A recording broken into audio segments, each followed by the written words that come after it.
Hola a todos, ¿cómo andan? Bueno, en esta oportunidad me han convocado para hablar acerca de la citología anorrectal. Para los que no me conocen, soy la doctora García Cammerman Florencia, soy médica patóloga de la División Ginecopatología del Hospital de Clínicas José de San Martín. El tema de la citología anal fue incorporado en el Bethesda recién en el año 2001 y la nueva edición del año 2014 incorpora varios ítems que no estaban en la antigua edición, tales como realiza una revisión epidemiológica, nos brinda imágenes, nos habla del rol del HPV en la patogénesis de las lesiones intraepiteliales y del cáncer anal, nos introduce en el tema de los biomarcadores y aborda brevemente el manejo clínico de estas lesiones anales. La incidencia de carcinoma anal es baja en la población general, pero se ha incrementado significativamente en los últimos años, sobre todo en poblaciones de riesgo. El 85% del cáncer anal, cuando decimos cáncer anal hablamos más que nada del carcinoma escamoso anal, está relacionado al virus del HPV y comparte con el cuello uterino los mismos factores de riesgo. La American Cancer Society en el 2023 reporta que en este año hubieron 9.760 nuevos casos, 3.180 en hombres y 6.580 en mujeres, y hubieron 1.870 muertes por la enfermedad, 860 mujeres y 1.010 hombres. Todos estos datos lo pueden encontrar en la dirección que detallo en esta diapositiva. Como dijimos anteriormente, la incidencia del cáncer anal es baja, pero vemos que claramente su incidencia aumenta en poblaciones de riesgo. Vean ustedes que tenemos una incidencia mucho más elevada en pacientes hombres HIV positivos y la incidencia de pacientes HIV positivos de hombres que tienen sexo con hombres, la incidencia es drásticamente superior al resto e incluso tenemos en esta población particular más incidencia de cáncer anal que cualquier otro tipo de cáncer. Por esto mismo, esta población, sobre todo inmunocomprometida de hombres que tienen sexo con hombres, son la población que más atención tenemos que buscar y en la que tenemos que enfatizar la pesquisa. Hay otras poblaciones de riesgo, vamos a ver más adelante, pero esto es la más, digamos, la que está más en riesgo. ¿Cuáles son los factores de riesgo? Dijimos que comparten los mismos factores de riesgo que el cáncer de cuello uterino. La infección por el virus de HPV, aquellas cepas oncogénicas 16 y 18, relaciones sexuales anales, los hombres que tienen sexo con hombres, múltiples parejas sexuales, antecedentes de otras enfermedades de transmisión sexual, historia de infección multicéntrica de HPV. Hemos visto en nuestra experiencia que, sobre todo mujeres con múltiples lesiones HPV relacionadas en tracto genital inferior y sobre todo en vulva, es un factor de riesgo para desarrollar lesiones anales aunque no hayan tenido relaciones sexuales anales. Hay otras causas como factor de riesgo, la inmunosupresión, más allá del HIV, tratamiento con corticoide, trasplantes y demás. Como dijimos, la etiología y la patogenia es análoga a la neoplasia escamosa cervical. Si uno evalúa este esquema de la mucosa anal, uno sabe que el canal anal mide aproximadamente el conducto 5 a 6 centímetros. En este conducto, en aproximadamente los 2,5 o 3 centímetros, vamos a encontrar lo que es la línea pectínea, es decir, perdón, a los 5 centímetros la línea pectínea, a los 2,5 o 3 centímetros, que representa la transición o la lucha de epitelios entre la mucosa rectal, este epitelio cilíndrico, y la mucosa anal, que es un epitelio escamoso. Esta zona de transición, por renovación continua, por metaplasia escamosa, puede sufrir diferentes traumas, es un sitio de posiblemente que se pueden dar fisuras, por lo cual esto lleva a la, como dije anteriormente, renovación celular continua, metaplasia escamosa, y esto predispone en un contexto adecuado a la infección por el HPV y al desarrollo de lesiones anales intraepiteliales. Como vemos acá, es muy parecida a las zonas de transición, tanto ya sea la cervical como la anal. Hay una lucha de epitelios, desde un epitelio escamoso a un epitelio cilíndrico, y esta zona puede ser claramente pasible a la infección por el virus del HPV y a la generación de lesiones intraepiteliales. Si bien son zonas de transformación muy similares desde el punto de vista histológico, este es un artículo muy interesante que recomiendo que lo lean. Cuando uno los analiza por inmunohistoquímica, tienen algunas diferencias, lo que justifica de alguna manera que sea mucho más frecuente las lesiones en cuello uterino que en canal anal. Pero morfológicamente siguen teniendo esa similitud que claramente es la que vemos al microscopio. El SIL de alto grado no se sabe, a diferencia del cuello uterino, que nosotros claramente sabemos que el SIL de alto grado en un periodo de aproximadamente 10 años puede evolucionar a un carcinoma escamoso. En el canal anal no se sabe el tiempo promedio de progresión. Se calcula una progresión teórica de 1 en 377 casos por año en pacientes HIV positivos, sobre todo hombres que tienen sexo por hombres, y una progresión de 1 en 4.196 casos en pacientes HIV negativos, también hombres que tienen sexo con hombres. Este es un estudio que se ha finalizado, pero que ha durado muchos años, que es el estudio ANCHOR, como lo quieran llamar, y este estudio trataba de demostrar si la lesión intraepitelial anal de alto grado era el verdadero precursor del carcinoma escamoso, porque no se sabía. Si bien el grupo de estudio de este, valga la redundancia, estudio se basó en la población HIV positiva, o sea, estudiaron un montón de hombres HIV positivos, se cree que los resultados pueden extrapolarse a otras poblaciones de riesgo, tales como mujeres con antecedentes de cáncer de cuello vulva, hombres que tienen sexo con hombres HIV positivos, que bueno, justamente fue el grupo de estudio fundamental, y en pacientes con inmunosupresión diferentes al HIV. Este estudio se ha finalizado y como conclusión, si bien todavía no hay un artículo que resuma todos los hallazgos de ese estudio, han habido publicaciones parciales en donde se concluye que el tratamiento del cáncer anal de las lesiones intraepiteliales anales puede prevenir el cáncer anal. Por lo cual, la conclusión es que las lesiones intraepiteliales anales son precursoras y su tratamiento va a evitar el cáncer de ano. Pueden ingresar a la página del estudio que van a encontrar mucha información acerca del mismo. ¿Cómo es la toma de la citología anal? Bueno, hay diferentes pasos. Muchas veces la citología se toma ciega y otras veces la citología se realiza junto a un estudio que se denomina anoscopía de alta resolución, que suele realizarse posterior a la toma de la citología, ¿no? Entonces, lo primero que se suele hacer es tomar la citología, digamos, se toma con un cepillito de Cytobrush, y lo que se hace son movimientos rotatorios que deben incluir el estudio de todo el canal, es decir, de 5, esos movimientos deben realizarse en una longitud de 5 a 6 centímetros del margen anal, con el objetivo de poder muestrear de forma correcta toda la zona de transformación. Luego algunos recomiendan el tacto anal como parte del estudio para ver si hay rugosidad y demás. Y luego existe la opción, que no siempre se hace, de la anoscopía. En la anoscopía es muy parecida a la colposcopía del cuello uterino y se inserta el anoscopio hasta 5 o 6 centímetros del margen anal para poder visualizar la zona de transformación.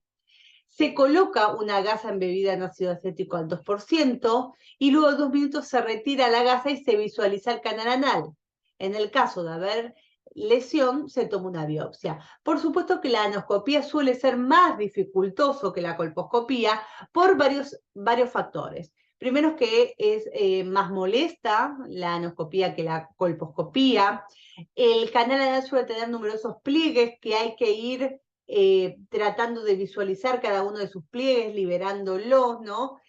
Para ver si en esos pliegues se desarrolla, hay o no una lesión. Y también por la materia fecal que también dificulta la visualización.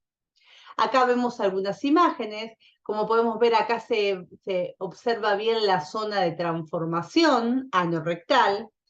Este es un epitelio acetoblanco grueso, que por supuesto no es normal. Y acá vemos algunas lesiones condilomatosas acuminadas que se encuentran en digamos, la circunferencia del canal anal. ¿Cómo se debe procesar la muestra? Bueno, una vez que se toma la muestra, se puede realizar extendido convencional o citología líquida. El extendido convencional es tal cual el Papa Nicolau, se extiende el hisopo o el cepillo sobre un portaobjeto y se lo fija. Tiene como ventaja que es más barato y más fácil de realizar. Y tiene como desventaja que pueden darnos muestras menos representativas, es de más difícil lectura y todo esto es por la presencia de la gran flora polimicrobiana que hay en el canal anal, por la presencia de materia fecal. Este método genera menos conservación celular y da un fondo más sucio, porque con lo que dije anteriormente, los restos de materia fecal, la flora y la degeneración celular. También podemos hacer citología líquida. Las ventajas es que nos dan muestras más representativas, permite una mejor conservación de las muestras, aumenta el número de las lesiones precursoras, la detección, ¿no? La detección de las lesiones precursoras, disminuye el número de ASCUS, disminuye el tiempo de lectura porque concentra todo el material en el centro de nuestro campo, de nuestro vidrio. Permite que la muestra restante que nos sobra luego de hacer el extendido, esa muestra puede ser utilizada para técnicas complementarias, para la detección del HPV, y como desventaja son de mayor costo y se requiere mayor tiempo para su realización. ¿Qué vamos a ver? Nuestra experiencia en Argentina es sobre todo en citología convencional, no hacemos citología líquida. Y para la citología convencional se requiere una celularidad para que sea adecuado mínima de 2.000 a 3.000 células pavimentosas nucleadas. Y esto es muy importante recalcarlo porque la citología anal suele tener muchas escamas córneas o células pavimentosas anucleadas. Entonces, para que sea adecuado el material, debe tener 2.000 a 3.000 células pavimentosas nucleadas. Antiguamente se decía que también para considerarse adecuada debíamos tener células de la zona de transformación. Estos son células cilíndricas o metaplásicas, pero hoy en día no se las considera necesarias para hablar de muestra adecuada, pero sí es de buena práctica en nuestro informe dejar constancia si esas células cilíndricas o pavimentosas están presentes o no. ¿Cuáles son las células que podemos ver a lo largo de todo el extendido? Bien, escamas córneas, muchas, en general se ven muchas. Células pavimentosas nucleadas, que repito, debe haber de 2.000 a 3.000. Células escamosas metaplásicas y células columnares rectales. La zona de transformación de la unión anorrectal habla de la, como dije anteriormente, calidad de la muestra. No es necesario que estén para hablar de un material adecuado o no, pero que estén nos habla de la calidad de la toma. Un reciente estudio evidenció que los preparados en donde no se ve la zona de transformación tienen más tasa de falso negativo comparado con los que sí se ve. Y esto es una cuestión de lógica. En los preparados que no se ve la zona de transformación existe la posibilidad de que ésta no haya sido muestreada como corresponde y es el sitio clave en donde se van a comenzar a generar las lesiones. ¿Cómo vamos a interpretar el vidrio? Bien, se utiliza el sistema de Bethesda, la última edición, utilizando los mismos términos diagnósticos que se utilizan en la citología cervical. Por lo cual vamos a tener diferentes categorías diagnósticas. Negativo, asco o ascache para esas citologías indeterminadas, SIL de bajo grado o SIL de alto grado o carcinoma escamoso en esos casos en donde llegamos tarde al diagnóstico. Como sabemos también, en el 2013, 2012, 2013, se publicó el proyecto LAS. El proyecto LAS unificó la nomenclatura de todas las lesiones HPV relacionadas en tracto anogenital. Por esto mismo, nosotros para el término y para el diagnóstico de las lesiones anales vamos a utilizar los mismos términos que para la citología cérvico-vaginal. Y por eso también se utiliza la misma categoría o nomenclatura de Bethesda. Existen varios estudios, muchos estudios acerca de lo que es la citología anal, cada vez más, ya hoy en día forma parte de nuestra práctica cotidiana. Y ese estudio evidenció que, o estudió, mejor dicho, 407 pacientes HIV positivo y 251 HIV negativo. Y mostró que la citología anal tiene una sensibilidad de casi el 70% en pacientes HIV positivos y de un 47% en HIV negativo. Y esta sensibilidad aumentó del 80, a 81 y 50%, o sea, de 70 a 81 y de 47 a 50 en tomas subsiguientes, es decir, con la repetición de las tomas, lo mismo que ocurre con la citología cervical. Y el grado histológico, vieron, no corresponde muchas veces con el citológico. ¿Esto qué quiere decir?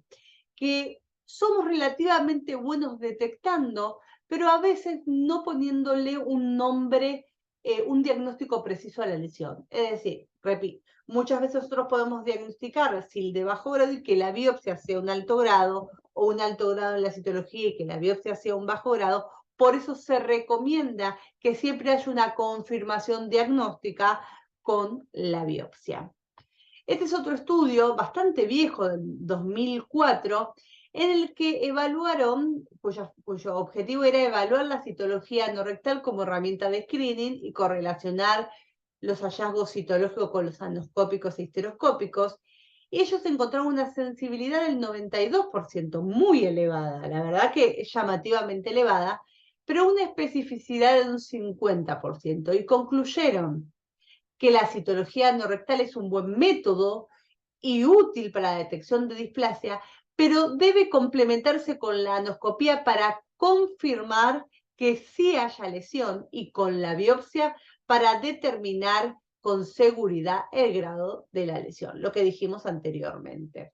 El objetivo de la citología anal es evitar el carcinoma. ¿Qué microorganismos podemos encontrar en la citología anal? Bien, vamos a encontrar numerosos, cualquiera que pueda estar en el canal anal, virus, protozoos, hongos, helmintos, cándida, herpes y otros microorganismos como puede ser la ameba. En general, lo más frecuente es un fondo polimicrobiano. Estos son ejemplos de muestras inadecuadas y no vamos a hacer especial énfasis en cada uno de los ítems diagnósticos porque repetimos que son los mismos que utilizamos para la citología cérvico-vaginal, pero vamos a ver ejemplos. Esto constituye una muestra inadecuada o por escasa celularidad, por presencia únicamente de escamas córneas. Vamos a ver algunos casos negativos. Este es el fondo típico del PAP anal, en donde vamos a ver numerosas escamas córneas, flora polimicrobiana, material mucoide y células pavimentosas nucleadas. A mayor aumento vemos las escamas córneas, las células pavimentosas nucleadas. Aquí más de lo mismo. Células pavimentosas nucleadas. Y células cilíndricas rectales, de la unión rectal. Estas son células metaplásticas. En general, tengan en cuenta que no suelen verse de esta manera tan bien como se ven en la citología cérvico-vaginal, pero también nos podemos encontrar con estas células rectales. Para el diagnóstico de ASCUS, los mismos criterios que la citología cérvico-vaginal. Acá vemos algunos ejemplos, por ejemplo, de binucleación, esbozo de vacuolización citoplasmática, binucleación. Son hallazgos que nos hacen sospechar que estamos ante una lesión, sobre todo de bajo grado, pero que no lo podemos confirmar. Acá vemos de vuelta una binucleación. Tengan en cuenta que la citología anal vamos a pedir menos que lo que pedimos en una citología cervical. Con menos subimos un poco más nuestro diagnóstico. Acá vemos cierta macrocariosis. Aquí vemos células rectales y vean esta célula con vacuolización citoplasmática y binucleación. Es una célula única dentro de un extendido. Disqueratosis, macrocariosis. SIL de bajo grado. La célula estrella, sin duda, el SIL de bajo grado es el coilocito. Esta es una biopsia, fíjense, de mucosa anorrectal, de la transición, con sus glándulas, con la metaplasia escamosa y claramente la coilocitosis superficial, que va a ser lo que vamos a encontrar en el Papa Nicolau. Acá vemos en mayor aumento la coilocitosis. Acá vemos estos coilocitos. Acá vemos esta célula multinucleada. Por supuesto, son imágenes que se evalúan dentro de un contexto. Multinucleación. Nunca una célula por sí sola me hace un diagnóstico. El diagnóstico me lo hace un extendido. Acá vemos bien esta imagen de los coilocitos, que son los que sin dudas vamos a buscar en nuestro extendido. Acá vemos algunas células disqueratóticas de algunos coilocitos. Y acá nuevamente, disqueratosis y esta binucleación. Acá vemos nuevamente vacuolización citoplasmática, irregularidad e hipercromasia nuclear propia de las lesiones de bajo grado. Y acá algunas imágenes más para reforzar el diagnóstico. Vean esta célula coilocítica con la vacuolización, la binucleación y demás. La citología líquida nos permite ver de forma mucho más sencilla los extendidos con el fondo más limpio, pero también lleva su curva de aprendizaje. El SIL de alto grado, por supuesto vamos a ver células de tipo basales y parabasales discarióticas, es decir, células basales y parabasales con aumento de la relación núcleo-citoplasma, hipercromasia nuclear, irregularidad nuclear. Acá vemos algunas de estas células. Irregularidad nuclear. Aquí vemos algunas otras. Bien, hipercromasia, irregularidad, la cromatina dispuesta en grumos finos y gruesos, aumento de la relación núcleo-citoplasma, son claramente células de menor tamaño.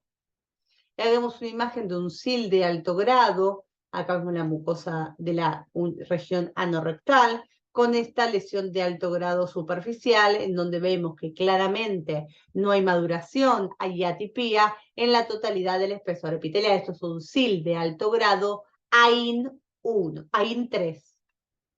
Acá más de la imagen. Y bueno, esto claramente lo que vamos a encontrar en los extendidos. Esta es una lesión ya más de un AIN2, que, insisto, vamos a encontrar estas células con discariosis, sobre todo basal y parabasal. Aquí más de lo mismo. Discariosis, disqueratinocitos. Bueno, la citología líquida, por supuesto, los hallazgos suelen ser más sencillos de ver. ¿Y cuál es la diferencia de la citología anal con la cérvico-vaginal? Primero que los coilocitos a veces no son tan evidentes o tan marcados como en la citología cervical. Incluso en la displasia de bajo grado, no suele verse ese gran coilocitosis que se ve en la citología cervical, y a veces justamente por degeneración celular. Es frecuente visualizar coilocitos degenerados, como dije anteriormente, tipo halo vacío. La queratinización citoplasmática, como la paraqueratosis y la disqueratosis, es mucho más difusa y vemos muchos de estos disqueratocitos. Y la presencia de abundantes escamas córneas, la flora cocoide y los restos de materia fecal muchas veces dificultan el extendido. Vamos a ver algunos casitos para terminar la presentación. Es un paciente de 42 años en seguimiento por lesiones condilomatosas en tracto anal. Era un paciente HIV con CD4 de 323 y tenía como antecedentes enfermedad celíaca y un tumor pancreático benigno. Se toma PAP anal y biopsia de una lesión condilomatosa, que es la que estamos viendo acá, fíjense, son lesiones que sin duda son sobrelevadas, blanquecinas y que comprometen el canal anal de forma circunferencial. En esta imagen podemos ver las células las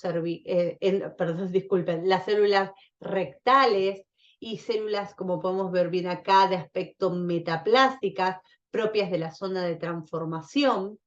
Vemos mucha flora polimicrobiana de fondo, muchas escamas córneas, y vamos a ver células intermedias, y esta célula que claramente tiene vacuolización citoplasmática con refuerzo de la membrana y macrocariosis. Acá nuevamente esta vacuolización con la macrocariosis, células disqueratósticas, binucleación, y acá vemos esta célula multinucleada, y acá la vemos mejor, que es una célula con multinucleación, con amoldamiento nuclear y con marginación de la cromatina, que le da una imagen de núcleo videoesmerilado. Entonces vemos células que tienen diferentes alteraciones. Una, como dijimos, como es la que estamos viendo en esta diapositiva, multinucleación, marginación de la cromatina, núcleo en vidrio esmerilado, y otra con macrocariosis, hipercromasia y vacuolización citoplasmático. Acá mayor aumento de estas células multinucleadas y aquí nuevamente más de las mismas. ¿Cuál fue el diagnóstico de la citología? SIL de bajo grado y hallazgos vinculables a infección por virus del herpes.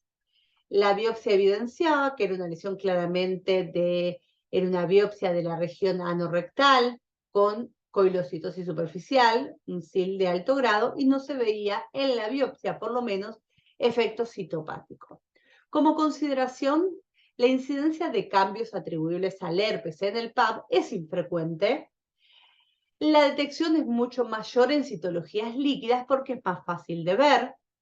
El herpes es frecuentemente subclínico, especialmente en pacientes HIV.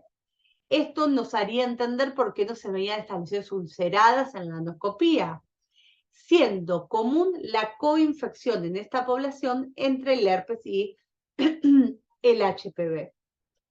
Muchos autores han descrito que la infección por herpes aumenta el riesgo de lesión escamosa intraepitelial y carcinoma, que tendrían interacciones sindémicas y funcionarían de manera sinérgica.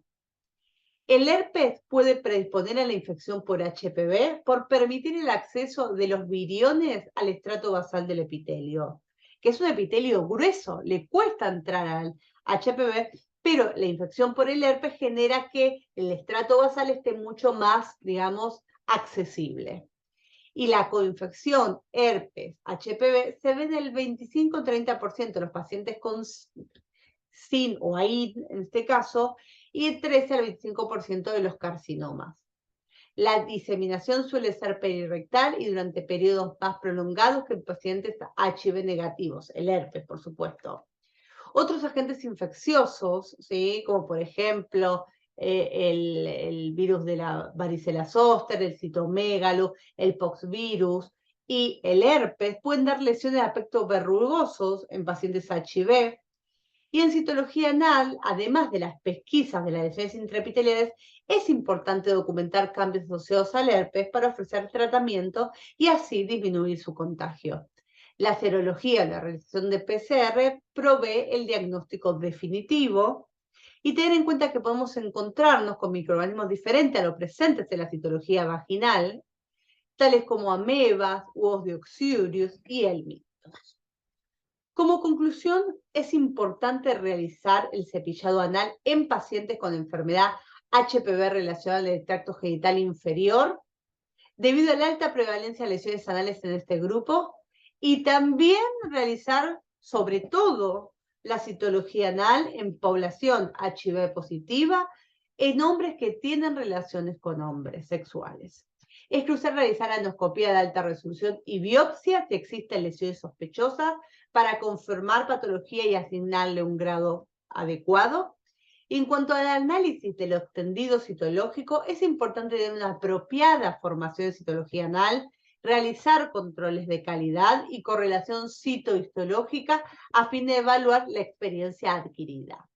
La visualización de la citología anal convencional es compleja y más difícil que la citología cervical debido a múltiples factores como es la presencia de escamas anucleadas, la flora cocoide y los restos de materia fecal. También, sobre todo en un estudio que hicimos en el hospital, aprendimos que los cambios citológicos, por ejemplo, la binucleación o la disqueratosis, que en ocasiones pueden ser sutiles, de tal forma que la célula displásica puede parecerse a células con cambios reactivos o degenerativos. Y con esto, bueno, termino la presentación, espero que le haya sido útil.